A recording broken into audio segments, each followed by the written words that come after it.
नमस्कार दोस्तों, कई तैयारी यूट्यूब चैनल पर आप सभी का स्वागत है। संपूर्ण हिंदी साहित्य से संबंधित पीवाईक्यू को करते हुए हम आगे बढ़ रहे हैं।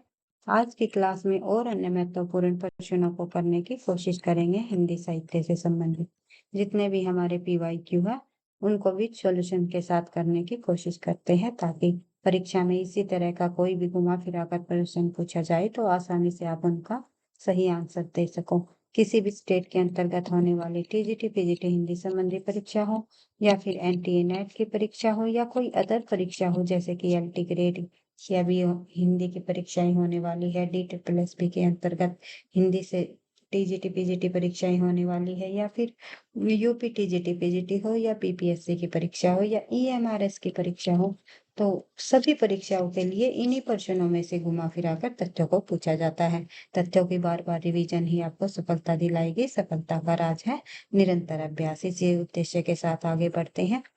शुरुआत कर लेते हैं आज के प्रश्न से। प्रश्न नंबर 1 से, संदेश रासक किस प्रकार का काव्य है? तो संदेश रासक आप सभी को पता है, अब्दुल रहमान जी द्वारा रचित एक खंड काव्य है। तो ये ध्यान रखना है, खंड काव्य है। विधा भी कई रचनाओं की पूछ ली जाती है कि एक प्रश्न अवश्य विधा से संबंधित पूछा जाता है, किस विधा की रचना है या किस प्रकार का काव्य है। प्रबंध काव्य है, महाकाव्य है, खंड काव्य है, तो ये आपको ध्यान रखना है। तो संदेश रासक अब्दुल रहमान जी द्वारा रचित खंड काव्य है। यह कालिदास द्वारा रचित मेघदूत, जो कालिदास जी ने संस्कृत में मेघदूत की रचना की थी, से प्रेरित है। और रचनाकार इसका मंगलाचरण इस प्रकार किया गया है। रचनाकार ने जो इस रचना का मंगलाचरण इस प्रकार किया गया है कि इसमें हिंदू और मुसलमान दोनों धर्मों के तत्वों का सम्मिश्रण है। इसमें विक्रमपुर की एक वियोगिनी की विरह कथा है। अगर ये पूछा जाए विक्रमपुर की एक वियोगिनी की विरह कथा निम्नलिखित में से किस रचना में दी गई है या किस काव्य में है, तो आपको बता देना है कि विक्रमपुर की एक वियोगिनी की विरह कथा संदेश रासक में जो है प्रस्तुत की गई है और अब्दुल रहमान का ये एक खंड काव्य है। तो आपको ध्यान रखना है सभी तथ्यों को। आगे बढ़ते हैं। नेक्स्ट क्वेश्चन है हमारा प्रश्न नंबर 2। पूछा गया है, आलवर संतों की संख्या कितनी है? तो आलवर संतों की संख्या आपको बतानी है। तो आलवर संतों की संख्या, नैनमार संतों की संख्या, या फिर पूछ लिए जाते हैं सिद्धों की संख्या या फिर नाथों की संख्या, इनको भी आपको ध्यान रखनी है। तो आलवर की जो संतों की जो संख्या है, दक्षिण में जब भक्ति की शुरुआत हुई थी निर्गुण काव्य धारा में, आलवर भक्त जो है निकल कर आए थे। तो ये आपको ध्यान रखना है। आलवर संतों की जो संख्या है वो 12 मानी जाती है। कितनी मानी जाती है? 12। और नैनवारों की संख्या, नैनवार नैनवार की संख्या कितनी है भाई? नैनवार की संख्या है 63। ये ध्यान रखना है। और सिद्धों की संख्या कितनी होती है? सिद्धों की संख्या कितनी है भाई? तो ये आपको ध्यान रखना है, 84 है सिद्धों की संख्या। और नाथों की संख्या अगर पूछी जाए तो 9 होती है नाथों की संख्या। तो ये आपको ध्यान रखना है। यहाँ पर आलवर भक्त जो हमारे आलवर संतों की संख्या पूछी गई है तो 12 मानी गई है। इसमें जो है 3 महिलाएं भी शामिल है, उनके नाम भी आप लोगों ने तो जो रिवाइज कर लिए थे।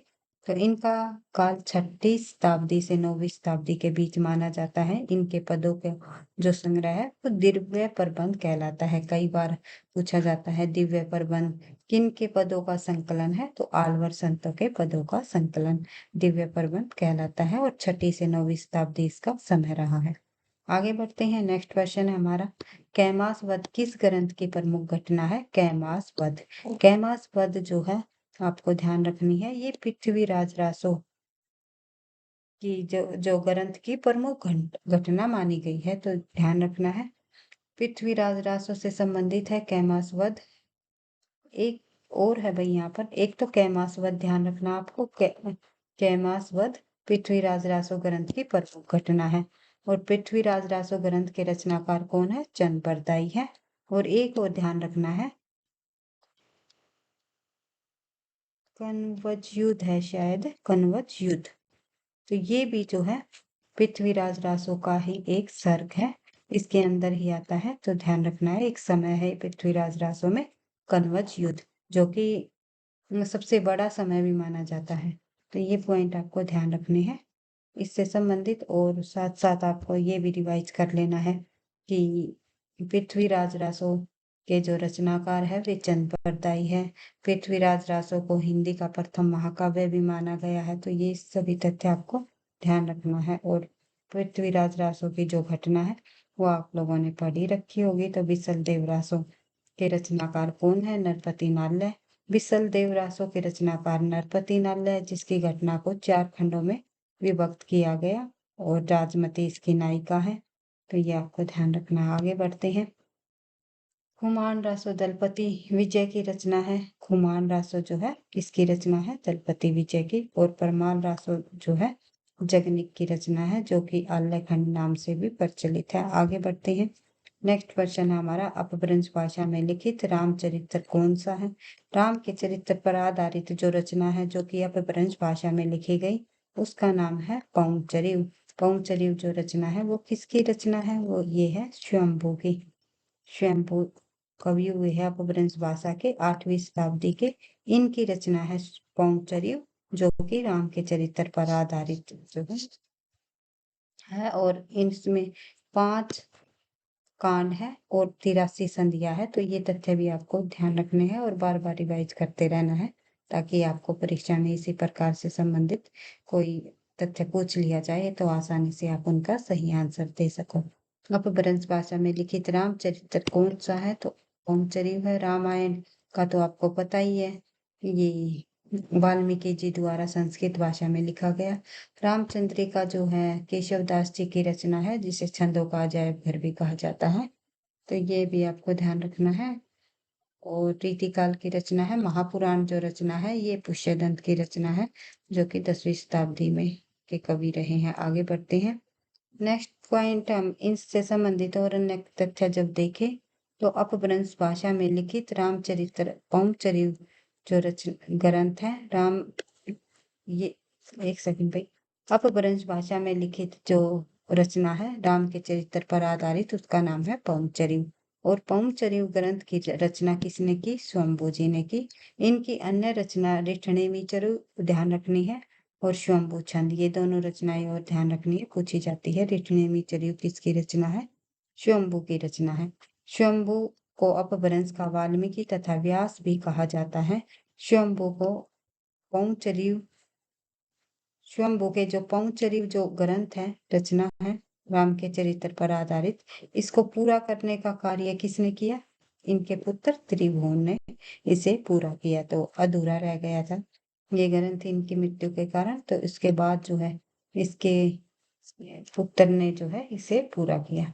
आगे बढ़ते हैं। जबकि रामायण के रचयिता वाल्मीकि है, रामचंद्रिका के रचयिता केशवदास है, महापुराण के रचयिता पुष्यदंत है। ये तथ्य भी आपको ध्यान रखना है। आगे बढ़ते हैं। DTET प्लस BPGT हिंदी में पूछा गया प्रश्न है, पृथ्वीराज रासो की भाषा क्या है? तो पृथ्वीराज रासो की अगर भाषा पूछी जाए तो हम पृथ्वीराज रासो की भाषा, भाई यहाँ पर एक सेकेंड, पृथ्वीराज रासो की भाषा में भाई ये डाउटफुल क्वेश्चन रहा है। मेरे हिसाब से पिंगल होना चाहिए, क्योंकि इसमें ब्रज भाषा के शब्दों को अधिक लिया गया है। तो आंसर में तो डिंगल दिया हुआ है, तो ये नहीं होगा। तो देखते हैं इससे जुड़े हुए कुछ तथ्य। पृथ्वीराज रासो की भाषा डिंगल है। अपभ्रंश व राजस्थानी के मिश्रित रूप को डिंगल कहते हैं, जबकि अपभ्रंश व ब्रज भाषा के मिश्रित रूप को पिंगल कहते हैं। आप कमेंट बॉक्स में लिख करके बता सकते हो। और अच्छे से पृथ्वीराज रासो की भाषा आपको, आपके अकॉर्डिंग आपको क्या लगती है? जहां तक मुझे लगता है भाई, मैं तो पिंगल की तरफ जाऊंगी, क्योंकि इसमें ना ब्रज भाषा के शब्दों को अधिक लिया गया है। क्योंकि काफी सारे भाषाओं के शब्द जो है इस पृथ्वीराज रासो की भाषा में शामिल किए गए हैं, जो कि हम जो है अगर राजस्थानी प्लस ब्रज कर, सॉरी भाई, राजस्थानी प्लस अपभ्रंश भाषा करें तो होती है हमारी डिंगल। और अपभ्रंश प्लस ब्रज भाषा कर देते हैं तो होती है हमारी पिंगल। तो ब्रज भाषा अधिक है इसमें, इसलिए पिंगलता की तरफ जाएंगे। तो आप कमेंट बॉक्स में लिख करके अवश्य बताना इस प्रश्न का आंसर क्या रहेगा आपके अकॉर्डिंग। आगे बढ़ते हैं तो देखते हैं निम्नलिखित में से कौन सी रचना अपभ्रंश के प्रभाव से युक्त हिंदी की रचना मानी जाती है। अपभ्रंश के प्रभाव से युक्त हिंदी की रचना कौन सी मानी जाती है? तो सही आंसर हो जाएगा हमारा बिसल देवरासो। बिसल देवरासो एक ऐसा ग्रंथ है जो अपभ्रंश के एक सेकंड पर प्रभाव से युक्त हिंदी रचना मानी गई है। बिसल देवरासो नरपति नालय जी द्वारा रचित 1155 ईस्वी में रचित एक सिंगारिक रचना है और हिंदी में 12 मासा का वर्णन भी सर्वप्रथम बिसल देवरासो में ही देखने को मिलता है। नेक्स्ट क्वेश्चन हमारा, पंडितई सैल सत्य पखाणे देहि बुध बसंत न जाने, तो ये पंक्तियां, ये काव्य पंक्तियां पूछी गई है भाई किस, देख लेते हैं क्या पूछा गया क्वेश्चन में, किस लेखक की है? तो आंसर हो जाएगा हमारा सरहप्पा। ये जो पंक्तियां है प्रसिद्ध पंक्तियां हैं, ये सरहप्पा जी द्वारा रचित आदिकाल के कवि हुए हैं सरहप्पा, और हिंदी के प्रथम कवि भी माने जाते हैं। राहुल सांस्कृत्यायनी ने हिंदी का प्रथम कवि भी स्वीकार किया है सरहप्पा को, तो ये आपको ध्यान रखना है। राहुल सांस्कृत्यायन जी ने जो है हिंदी का प्रथम कवि भी माना है सरहप्पा को। आगे बढ़ते हैं नेक्स्ट क्वेश्चन, वैसे सिद्ध होके पहले कवि रहे हैं सरहप्पा जी। अल्लाह उद्दल नामक वीर सरदारों की वीरतापूर्ण लड़ाइयों का वर्णन निम्नलिखित में से किस ग्रंथ में है? तो आपको पता ही है आल्या और उद्दल नामक दो वीर सरदारों की वीरता का जो वर्णन है हमें परमाल रासों में देखने को मिलता है। परमाल रासों को जो है आल्या खंड के नाम से भी जाना जाता है। तो आल्या और उद्दल नामक वीर सरदारों की वीरतापूर्ण लड़ाइयों का वर्णन जगनिक इनके रचनाकार है। आदिकाल के रचना परमाल रासों में दी गई है। आल्या छंद में लिखे जाने के कारण इनका जो है अन्य नाम आल्या खंड भी माना जाता है, और इस छंद को वीर छंद भी कहते हैं। तो ये ध्यान रखना है, ये पूछ लिया जाए तो अगर निम्नलिखित में से किस छंद को वीर छंद के नाम से जाना जाता है, तो आल्या छंद को ही हम जो है वीर छंद का नाम देंगे। तो यह 31 मात्राओं वाला छंद है और जो युद्ध भूमि में योद्धाओं का जोश बढ़ाता है, और आल्या खंड को सर्वप्रथम 1865 ईस्वी में फर्रुखाबाद के तत्कालीन जिलाधीश जॉर्ज सीलियट ने प्रकाशित कराया। आल्या खंड वर्षा ऋतु में उत्तर प्रदेश के बेसवाड़ा, पूर्वांचल और बुंदेलखंड क्षेत्र में गाया जाता है। ये प्रश्न भी पूछा जाता है, आल्याखंड किस ऋतु में गाया जाता है? तो वर्षा ऋतु में गाया जाता है। कहाँ पर? उत्तर प्रदेश के बेसवाड़ा, पूर्वांचल और बुंदेलखंड के क्षेत्र में। तो ये सभी तथ्य आपको ध्यान रखना। आल्याखंड को के नाम से सबसे पहले किसने प्रकाशित करवाया परमाल रासो ग्रंथ को? तो ध्यान रखना 1865 में जॉर्ज इलियट ने। और आल्या जो छंद है उसे वीर छंद के भी नाम से जाना जाता है। आल्या और उद्दल वीर दो योद्धाओं की वीरता का वर्णन है। जगनिक जो है इनके रचनाकार है, और परमाल रासो का एक दूसरा नाम आल्याखंड भी है। तो सभी तथ्य आपको बार बार रिवाइज करते हुए चलना है। आगे बढ़ते हैं next question, doctor Ram Kumar Verma ने अपने इतिहास ग्रंथ हिंदी साहित्य का आलोचनात्मक इतिहास में हिंदी का पहला कवि किसे माना? जो डॉक्टर राम कुमार वर्मा ने अपना हिंदी साहित्य का इतिहास लिखा था, किस नाम से लिखा था? तो हिंदी साहित्य का आलोचनात्मक इतिहास नाम से उन्होंने हिंदी साहित्य का इतिहास लिखा था। और इसमें हिंदी का जो पहला किस कवि को माना डॉक्टर राम कुमार वर्मा ने? तो सही आंसर हो जाएगा हमारा शंभू को। शंभू को हिंदी का पहला कवि मानने वाले जो विद्वान हुए हैं वे डॉक्टर राम कुमार वर्मा है।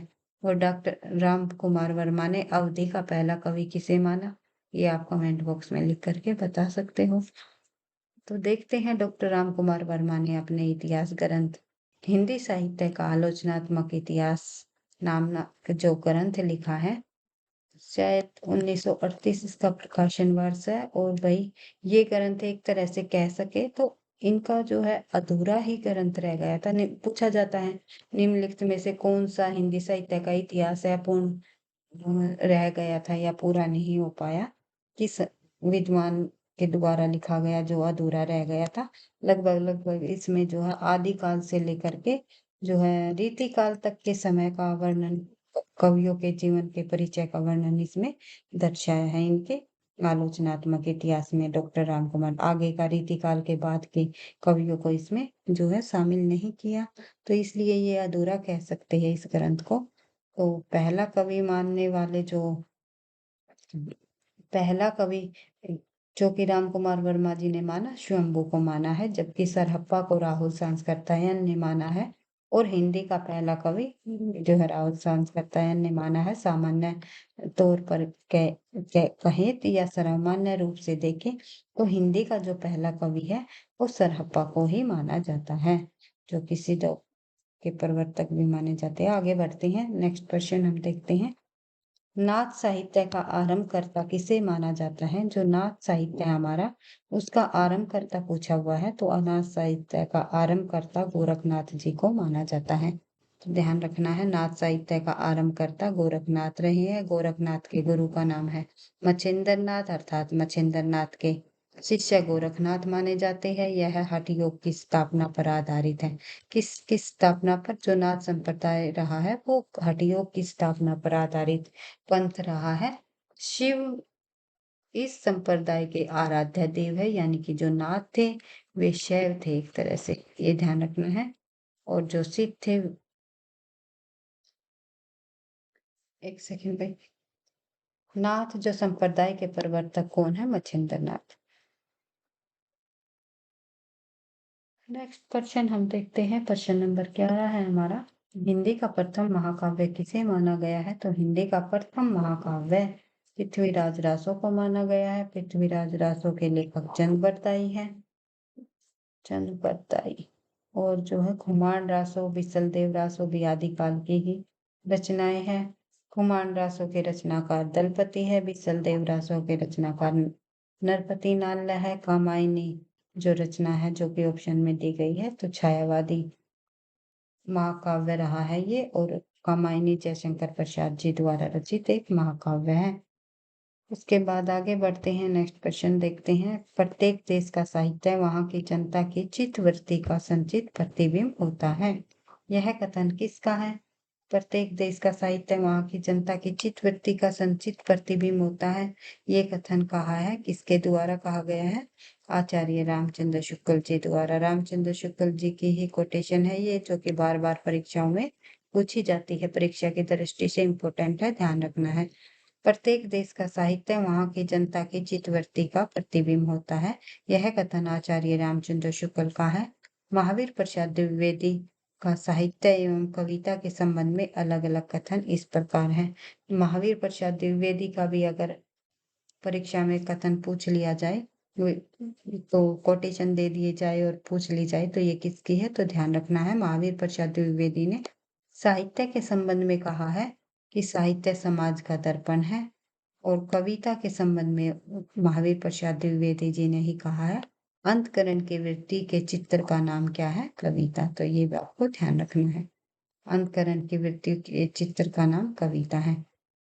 उसके बाद गोरी सोवे सेज पर मुख पर डारे केस, पंक्ति किसके द्वारा रचित है? गोरी सोवे सेज पर मुख पर डारे केस, ये पंक्ति अमीर खुसरो जी द्वारा रचित है। और अमीर खुसरो ने जो है अपने गुरु की मृत्यु पर ही जो है ये पंक्ति लिखी थी, जब उनके गुरु के की का देहांत हो गया था, स्वर्ग सिधार गए थे, तो उन्होंने ये कहा था कि गोरी सोवे सेज पर मुख पर डारे केस, घर चल खुसरो आपने जहाँ कहीं पर तेज, पता नहीं, कुछ इस प्रकार से ही पूरी पंक्ति है कि अब तो जो है गोरी सोवे सेज पर मुख पर डारे केस, यह पंक्ति अमीर खुसरो ने अपने गुरु निजामुद्दीन औलिया की मृत्यु पर लिखी थी।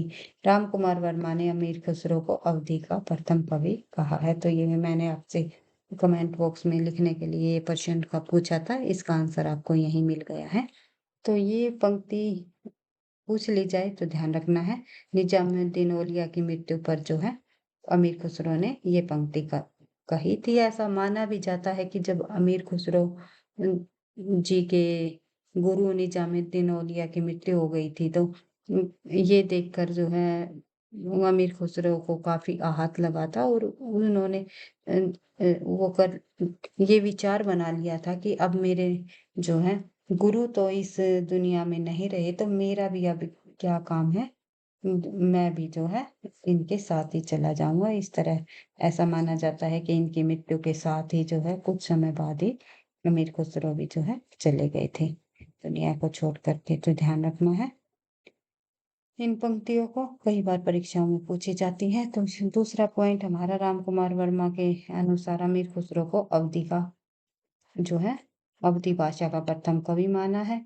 और मैंने बताया था राम कुमार वर्मा ने हिंदी का प्रथम कवि किसे स्वीकार किया है, तो ध्यान रखना है स्वयंभू को, जो कि अपभ्रंश भाषा के प्रथम कवि माने जाते हैं, 8वीं शताब्दी के कवि हुए हैं।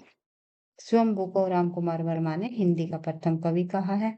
अमीर खुसरो को इन्होंने राम कुमार वर्मा ने ही अवधी भाषा का प्रथम कवि कहा है। इसलिए मैं आपको ये बार बार बताती हूँ, क्योंकि बच्चे जब परीक्षा में प्रश्न आते हैं इस तरह के, तो कंफ्यूज हो जाते हैं और जल्दबाजी में गलत आंसर लगा देते हैं। तो मैं आपको हमेशा बार बार कहती हूँ, तथ्यों की बार बार रिवीजन से ही आपको जो है ये याद रहेंगे। याद करने से नहीं होता, बार बार प्रश्नों को पढ़ने से ही याद होता है। एक सेकंड भाई, क्या हो गया? तो सफलता का राज है निरंतर अभ्यास। इसी उद्देश्य से हम जो है धीरे धीरे आगे बढ़ रहे हैं, सभी तथ्यों को बार बार रिवाइज करने की कोशिश करते हुए। तो देखते हैं। आई होप आपको वीडियो पसंद आती होगी भाई। प्लीज वीडियो आपको पसंद आए तो लाइक अवश्य किया करो, और साथ ही कमेंट बॉक्स में एक प्यारा सा कमेंट भी करके बताया करो कि आपको वीडियोस कैसी लगी। इसी तरह की और अन्य वीडियो चाहिए तो आप कमेंट के माध्यम से मुझे बता सकते हो। तो देखते हैं नेक्स्ट क्वेश्चन हमारा प्रश्न नंबर 14। आज का प्रश्न नंबर 14 हमारा काफी सारी परीक्षा में पूछा गया प्रश्न है। DSSB के अंतर्गत, KVS के अंतर्गत, राजस्थान लेक्चरर परीक्षा में, यूपी TGT परीक्षा में, तो सभी और यूपी PGT के अंतर्गत भी पूछा गया प्रश्न है। तो ध्यान रखना है कि आदिकाल के किस कवि ने खड़ी बोली में रचना की है। आदिकाल का खड़ी बोली का जो धीरे धीरे विकास हुआ था, खड़ी बोली जो साहित्य में रचनाएं की जाने लगी थी, वे हमारे आधुनिक काल में द्विवेदी युग में की जाने लगी थी। तो ये द्विवेदी युग में खड़ी बोली की रचनाएं की जाने लगी थी, लेकिन जो है आदिकाल में ही जो है युग में, तो आदिकाल में ही जो खड़ी बोली की रचनाएं, खड़ी बोली अपनी रचनाओं में खड़ी बोली शब्दों को जो प्रयोग किया गया, वे कवि हुए हैं अमीर खुसरो जी। तो इन्होंने अपनी रचनाओं में खड़ी बोली शब्दों का प्रयोग किया, पूरी की पूरी रचना खड़ी बोली में नहीं की थी भाई। तो देखते हैं इससे जुड़े हुए कुछ तथ्य। अमीर खुसरो आदिकाल के एकमात्र कवि है जिन्होंने खड़ी बोली में रचनाएं की है। कुछ पद उन्होंने खड़ी बोली में लिखे हैं। तो अमीर खुसरो का वास्तविक नाम है अबुल हसन निजामुद्दीन औलिया के शिष्य रहे हैं ये, और अमीर खुसरो खड़ी बोली के आदि कवि माने जाते हैं। इनकी रचना है खालिक बारी, दो सुखने और पहेलिया, मुकरिया, गजल आदि जो है प्रमुख रचनाएं हैं इनकी। और इनका जो समय है अमीर खुसरो का 1253 ईस्वी। आगे बढ़ते हैं, देखते हैं। नेक्स्ट प्रश्न हमारा, विद्यापति किसके दरबारी कवि थे? तो विद्यापति आप सभी को पता है कीर्ति सिंह के दरबारी कवि थे, जिन्होंने के दरबार में रहकर इन्होंने कीर्ति लता की रचना की। और कीर्ति लता जो रचना है वो रंग बिरंगे संवाद पर आधारित रही है। तो देखते हैं इससे जुड़े हुए कुछ और अन्य तथ्य।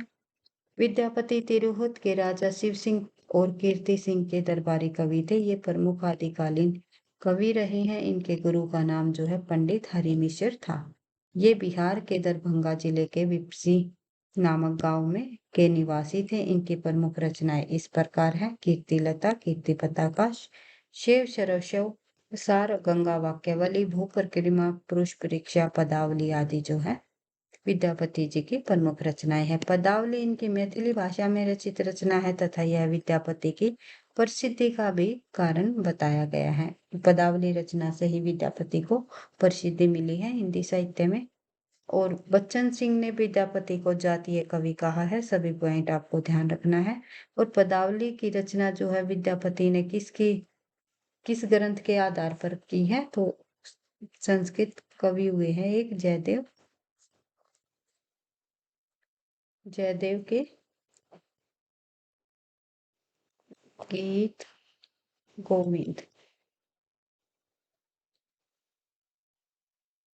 जयदेव के गीत गोविंद ग्रंथ के आधार पर इन्होंने पदावली की रचना की है, जो कि संस्कृत में लिखा था। आगे बढ़ते हैं। नेक्स्ट क्वेश्चन हमारा, कौन सिद्धों तथा नाथों की सूची में उभयनिष्ठ है? तो कौन माना जाता है सिद्धों नाथों की सूची में? तो आंसर हो जाएगा हमारा सरहपाद। ऐसा माना जाता है सरहपाद पहले नाथ थे, फिर बाद में जो है उन्हें सिद्धों में शामिल हो गए, तो ध्यान रखना है। सरहपाद भी कह सकते हैं भाई, जिसे राहुल संस्कृतायन ने हिंदी का पहला कवि माना है।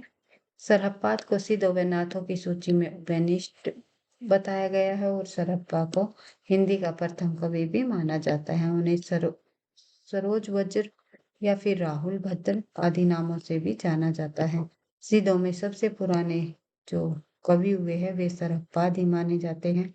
इनके लिखे 32 ग्रंथ बताए गए हैं। इसमें दोहा कोश जो कई बार परीक्षा में पूछा जाता है, ग्रंथ किसका है? सरहप्पा का है, तो ध्यान रखना है। आगे बढ़ते हैं नेक्स्ट क्वेश्चन की तरफ। नेक्स्ट क्वेश्चन में दिया गया है भाई, देख लेते हैं। आल्यखंड नाम से प्रसिद्ध रचना कौन सी है? तो आप लोगों ने देख ही लिया, बिल्कुल डिटेल से हमने इसको पढ़ लिया। आल्यखंड नाम से प्रसिद्ध रचना परमाल रासो है, जिसको आल्यखंड नाम से भी जाना जाता है। और जो है जगनिक द्वारा रचित रचना है ये परमाल रासो, जो कि वर्षा ऋतु में गाया जाता है। दो वीर सरदारों की वीरता का वर्णन है। आल्यखंड नाम से 1865 में फर्रुखाबाद के जिलाधीश जोल सिलियट ने जो है इसे प्रकाशित कराया। नेक्स्ट क्वेश्चन हमारा टीचर प्लस बी में पूछा गया प्रश्न है, टीजीटी और पीजीटी दोनों के अंतर्गत। तो ध्यान रखना है। चंद्र बरदाई किस राजा के दरबारी कवि थे? तो पृथ्वीराज चौहान के दरबारी कवि रहे हैं चंद्र बरदाई, जिन्होंने पृथ्वीराज रासो की ग्रंथ की रचना की, तो ध्यान रखना है। आगे बढ़ते हैं। चंद्र बरदाई पृथ्वीराज चौहान के दरबारी कवि थे। रीतिकालीन कवि बिहारी लाल जयपुर के राजा जयसिंह के दरबारी कवि थे। चंद बरदाई ने पृथ्वीराज रासो की रचना की। तो पृथ्वीराज रासो के संबंध में भी हम काफी तथ्य पढ़ चुके हैं। आगे बढ़ते हैं नेक्स्ट क्वेश्चन की तरफ। प्रश्न नंबर 19 पूछा गया है, आध्यात्मिक रंग के चश्मे आजकल बहुत सस्ते हो गए, इन्हें चढ़ाकर जैसे कुछ लोगों ने गीत गोविंद के पदों को आध्यात्मिक संकेत बताया, वैसे ही विद्यापति के इन पदों को भी आचार्य रामचंद्र शुक्ल ने उक्त कथन का आशय क्या है? आचार्य रामचंद्र शुक्ल के उक्त कथन का इसमें से आशय पूछा गया है कि क्या ये जो इस कोटेशन के माध्यम से क्या कहना चाहते हैं कि आध्यात्मिक रंग के चश्मे आजकल बहुत सस्ते हो गए हैं। तो इस कोटेशन के माध्यम से विद्यापति के संबंध में जो है आचार्य रामचंद्र विद्यापति के पदों के बारे में जो है रामचंद्र शुक्ल ने कहा है कि विद्यापति के पद अधिकतम श्रृंगार के ही है, ना कि भक्ति संबंधी है। तो ये आपको ध्यान रखना है, भक्ति के नहीं है। यानी कि आध्यात्मिक के चश्मे आजकल क्या सस्ते थोड़ी ना, इतने सस्ते हो गए हैं कि हर कोई चढ़ा लेता है। भक्ति संबंधी नहीं है, बल्कि ये जो है श्रृंगार के पद है, जो कि गीत गोविंद जो रचना है जयदेव के राधा कृष्ण की रास लीलाओं का जो उन्होंने उसमें वर्णन किया है, उसी को आधार बनाकर पदावली में भी जो है राधा कृष्ण की लीलाओं का वर्णन इसमें दिखाया गया है, ना कि कोई जो है भक्ति परक कोई बातें इसमें बताई गई है। तो इसके जो अधिकतम पद जो है किसके है? श्रृंगार के। तो देखते हैं।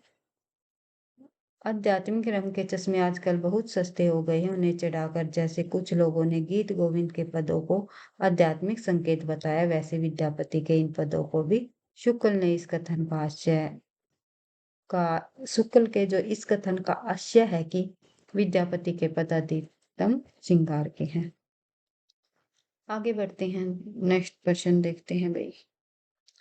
राजस्थान कॉलेज लेक्चरर के अंतर्गत पूछा गया प्रश्न है। कथन और पंक्तियों संबंधी भी काफी सारे प्रश्नों को पूछा जाता है आजकल। DSSP या फिर कोई भी परीक्षा देख लो, थोड़ी सी प्रश्नों का लेवल थोड़ा सा कठिन कर दिया है पहले की अपेक्षा से। तो थोड़ा सा एक एक प्रश्नों को ध्यान से समझते हुए चलना है, तथ्यों की बार बार रिवीजन करनी है। पहले जैसे गाथा या फिर गाहा कहने से प्राकृत का बोध होता था, वैसे ही पीछे जो है कहने से डैश डैश डैश कहने से अपभ्रंश या लोक प्रचलित काव्य भाषा का बोध होने लगा। इसमें हमें फिलिंग द ब्लैंक भरना है। क्या आएगा इसमें? पहले जैसे गाथा या गाहा कहने से प्राकृत का बोध होता था, तो अपभ्रंश का बोध क्या कहने से हुआ? तो दोहा या दोहा। तो ये आपको ध्यान रखना है, दोहा या दोहा। तो आंसर हो जाएगा हमारा सी, दोहा या दोहा कहने से जो है अपभ्रंश का बोध होगा। तो ध्यान रखना है। आचार्य रामचंद्र शुक्ल जी का ही कथन है। अगर कथन पूछ लिया जाए ये पहले जैसे गा, गाथा या गाहा कहने से प्राकृत का बोध होता था, वैसे ही पीछे दोहा या दोहा कहने से अपभ्रंश का लोक प्रचलित काव्य भाषा का बोध होने लगा। ये कथन किसका है? तो ये कथन आचार्य रामचंद्र शुक्ल जी का है। नेक्स्ट क्वेश्चन हमारा देखते हैं, प्रश्न नंबर 21। पृथ्वीराज विजय नामक ग्रंथ के आधार पर पृथ्वीराज रासो को अप्रमाणिक रचना मानने वाले विद्वान कौन है? तो पृथ्वीराज रासो को किसी विद्वान ने प्रमाणिक माना, किसी ने अप्रमाणिक माना, तो किसी ने अर्ध प्रमाणिक माना।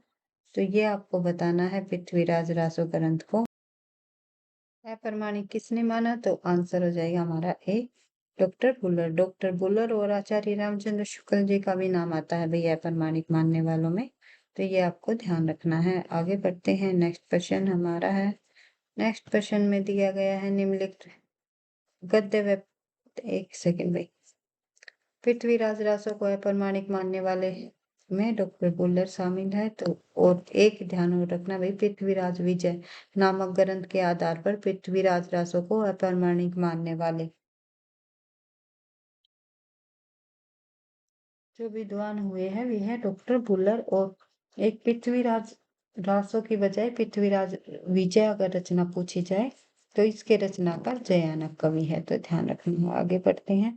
जो कि अपभ्रंश भाषा में रचित है ये रचना, इसलिए आचार्य रामचंद्र शुक्ल ने इसको जो है रासो साहित्य में शामिल नहीं कर रखा। तो आगे बढ़ते हैं। नेक्स्ट पॉइंट हमारा, नेक्स्ट क्वेश्चन देखते हैं, प्रश्न नंबर 22।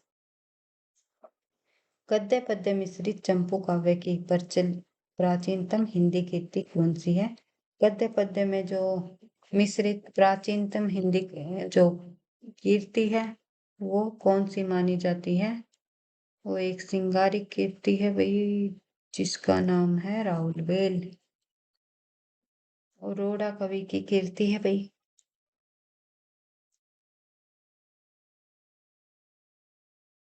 तो इससे संबंधित कुछ और अन्य तथ्य को जब हम देखें, गद्य पद्य मिश्रित चंपू काव्य की प्राचीनतम हिंदी कीर्ति राहुल बेल है। हिंदी साहित्य में नक्शिक वर्णन की परंपरा का आरंभ इसी रचना से माना जाता है। इस रचना में हिंदी के 7 बोलियों के शब्द मिलते हैं। इनमें राजस्थानी प्रधान है। राहुल बेल एक शिलांकित कीर्ति है जो कि शिलाओं पर लिखी गई है। इनके रचयिता रोड़ा कवि है। वर्ण रत्नाकर मैथिली हिंदी में रचित ज्योतिश्वर ठाकुर जी की प्रथम गद्य रचना मानी जाती है। और इसका ढांचा विश्वकोशात्मक है और व्यक्ति प्रकरण एक व्याकरण ग्रंथ है। इसकी रचना महाराज गोविंद चंद्र के सभा पंडित दामोदर शर्मा ने 12वीं शताब्दी के आसपास जो है की थी। तो ये आपको ध्यान रखना है। इसके अलावा परमात्म प्रकाश की बात करें तो परमात्म प्रकाश नामक पुस्तक की रचना किसके द्वारा की गई? एक कवि हुए हैं जोइंदो, उनके द्वारा परमात्म प्रकाश की रचना की। नेक्स्ट क्वेश्चन हम देखते हैं, प्रश्न नंबर 23। तो देख लेते हैं। निम्नलिखित ग्रंथों को उनके रचनाकार के साथ सम्मिलित कीजिए। एक तरफ रचनाएं दी गई है, दूसरी तरफ उनके रचनाकार दिए गए हैं। रचनाकार ये है भाई रचनाएं। तो आपको बतानी है कौन सी रचना किस रचनाकार की है, तो ध्यान रखना है दोहा कोश हमने अभी देखा था, सरफा जी की रचना है। बिसल देवरासो के रचनाकार जो है नरपति नाल्ला है। उसके अलावा खालिक बारी रचना की बात करें तो अमीर खुसरो जी है। खालिक बारी रचना के रचनाकार भारते बाहुबली रास के रचनाकार शैलेभद्र सूरी है। तो इसके अकॉर्डिंग आप लगाओगे एक का दो, एक का दो, एक का दो, एक ही ऑप्शन में है तो एक का दो, दो का चार हमारा हो गया भाई भारतीय बाहुबली रास, तीन का तीन, उसके अलावा दोहा कोश के रचनाकार सरप्पा है। चार का एक आंसर हो जाएगा हमारा बी। तो एक बार फिर इन ग्रंथों के रचनाकारों को आप यहाँ पर रिवाइज कर सकते हो। पिसल देवरासों के रचनाकार कौन है? नरपति नाल्ले। खालिक बारी रचना के रचनाकार अमीर खुसरो हैं। उसके अलावा भारतीय बाहुबली रास के रचनाकार शालिभद्र शुरी है। दोहा कोश के रचनाकार सरहप्पा है। कीर्ति लता, कीर्ति प्रताप का पदावली, ये सभी रचनाएं लिखी विद्यापति ने। आगे बढ़ते हैं।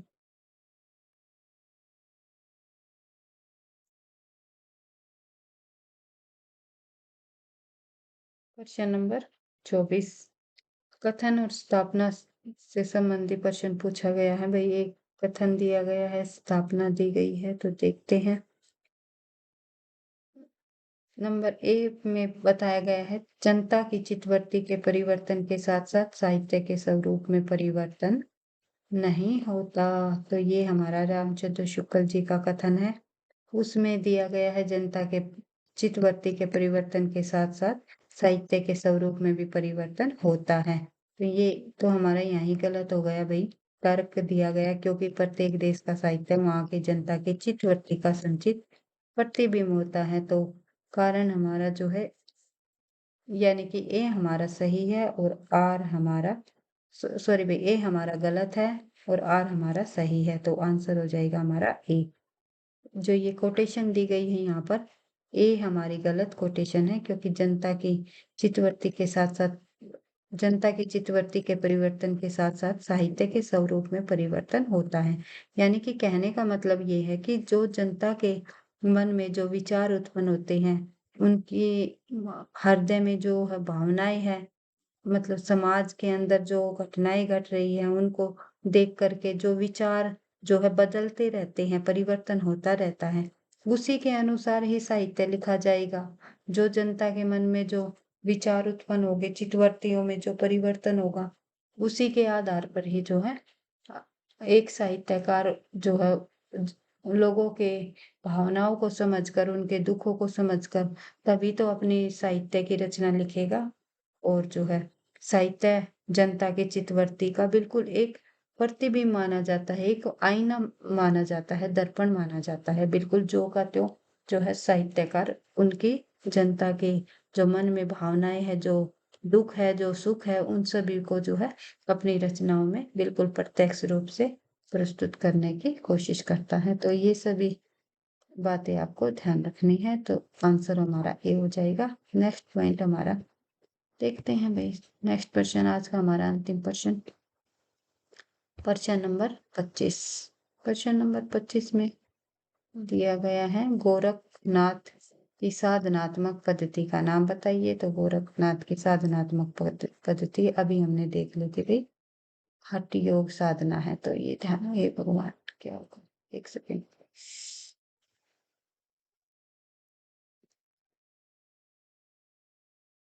चलो भाई आज की क्लास में इतना ही करेंगे और नेक्स्ट क्वेश्चनों को नेक्स्ट क्लास में करने की कोशिश करेंगे। इसी तरह निरंतरता के साथ अभ्यास करते हुए संपूर्ण हिंदी साहित्य के PYQ को समझते हुए तथ्यों की बार बार रिवीजन करते हुए हम करने की कोशिश करते रहेंगे। वीडियो पसंद आए तो लाइक करना, दोस्तों के साथ शेयर करना, चैनल पर पहली बार हो तो सब्सक्राइब कर लेना। और इस प्रश्न का अंतिम जब हम आंसर देखें तो हठ योग साधना हो जाएगा। गोरखनाथ की साधना पद्धति का नाम हठ योग साधना। एक इसका एक्सप्लेनेशन भी देख लेते हैं भाई। गोरखनाथ की साधना पद्धति का नाम हठ योग साधना है। हठ योगी के सिद्धांत पद्धति ग्रंथ के अनुसार है। जो है शब्द है उसका अर्थ बताया गया है का अर्थ सूर्य बताया गया है भाई। और जो है ठह का अर्थ जो है वो क्या बताया गया है? चंद्रमा बताया गया है। चंद्र, इन दोनों का जो योग को ही जो है क्या नाम दिया गया है? हठ योग कहा गया है। गोरखनाथ को नाथ पंथ का आरंभकर्ता भी माना जाता है। तो ये आपको ध्यान रखना है। नेक्स्ट क्वेश्चनों को नेक्स्ट क्लास में करने की कोशिश करेंगे। वीडियो पसंद आई तो लाइक करना, दोस्तों के साथ शेयर करना, चैनल पर पहली बार हो तो सब्सक्राइब कर लेना ताकि नोटिफिकेशन आपको समय पर मिलता रहे। पढ़ते रहना, आगे बढ़ते रहना। मिलते हैं और अन्य महत्वपूर्ण प्रश्नों के साथ नेक्स्ट क्लास में। Bye bye, Tata.